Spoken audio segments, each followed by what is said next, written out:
Ajay, the role he's taken on, is the 14th president of the World Bank now. I'm seeing just palpable change since you've taken over. I'm part of a private sector investment lab of 15 CEOs you've put together. But could we just start talking to people about the state of things you found when you took over the World Bank? Yeah. You know, what were the institutions involved? What was going on climate? So the World Bank's been around 80 years this year. And it kind of started out after the Second World War in Bretton Woods, which is where I'm going tomorrow. And there was a big conference with, by the way, one woman and about 30 guys who were deciding about the future of the world's financial systems and came out with the IMF for macro and the World Bank for, at that time, reconstruction. Mm-hmm. That's what they were thinking about. It was 1944, the war was coming to an end. Yeah. And there was a big argument from the Indian delegation with John Maynard Keynes saying, we need to do this for more than reconstruction. It needs to include development. Mm-hmm. And that's how it got called the International Bank of Reconstruction and Development. That's what started. Its first focus was to reconstruct Europe and Japan and get it back on its foot. The first bullet trains were financed by the World Bank.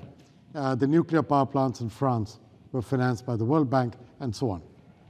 And then came, the Marshall Plan kicked in, and the bank's role kind of became less important, and it moved towards development and started focusing on poverty. So when I arrived, for quite a while, the bank's focus was on reducing poverty, eliminating it, and spreading prosperity, as in reduce poverty and spread equality. And what I discovered in my 3 months as a candidate, when I was running around trying to get people to vote for me, I went and met about 90 countries, leaders, presidents and finance ministers and the like. I met about 100 civil society and 15 or 20 asset managers. And I came back realizing that this idea of putting poverty into a bucket, separate from climate change, separate from fragility, conflict and violence, separate from health and pandemics, separate from food insecurity, made very little sense.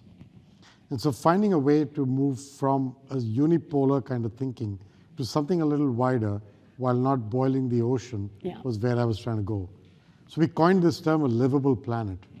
And that's how the idea of ending poverty on a livable planet came about. What can people here that are in private sector, or even people that are in other development organizations, do to help on this journey?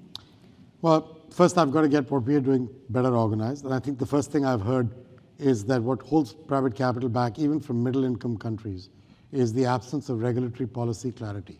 And I think if you get policy clarity for people, particularly if you're an outside investor who can't navigate local politics as easily as a local investor can, although local investors would love policy clarity as well, we can help with that. Because the one thing we do well is we can reach every finance minister, every commerce minister, and every president 17 times a day on their cell phone. So when you want to get policy reform enacted, if it's logical and good for the country, and if we can come to an agreement on it, we can be a very strong partner. We've committed to connect 300 million people, 300 million, by 2030 in Africa to renewable energy.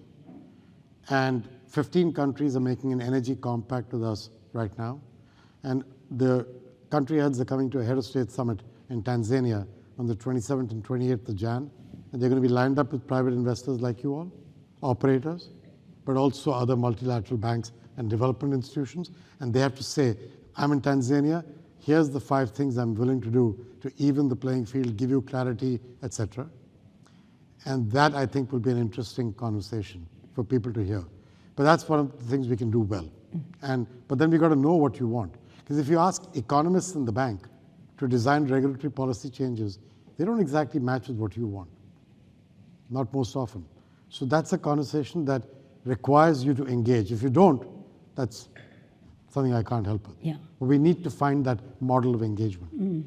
But it means basically these equity positions, the way they're accounted for, you have to keep marking to market. Correct. So if there's a period so you get the quarterly volatility that you would get. Plus we get the same capital ding when we put money into equity compared to debt. Yeah, which is ridiculous. So we get the joy of both worlds. Yeah.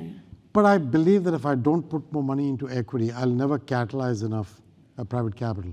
So one of the things I'm going to announce, I've done a few. I've talked about 45% of our financing going to climate by 2025.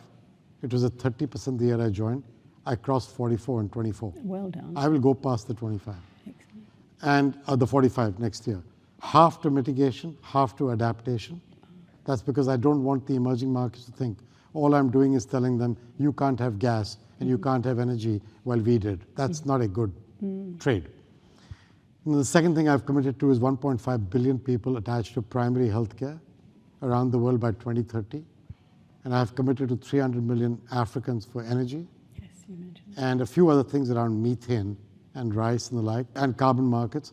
What I'm now going to do is a big commitment on women, where I want to commit that we will connect 50 million women to equity. We will give them equity through whatever source we can and not debt.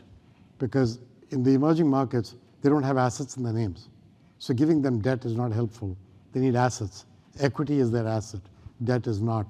And so I'm trying to change that equation. Well, I mean, we were talking today, I was just thinking your donor countries need to give you equity, a la Benway's private markets funds, where they say we have basically, because you're on the ground in these countries, you understand and you can de-risk them, and you have the leverage of the governments to lean on them in terms of default, you should be able to deliver better return than someone else putting equity in there or help others deliver better return.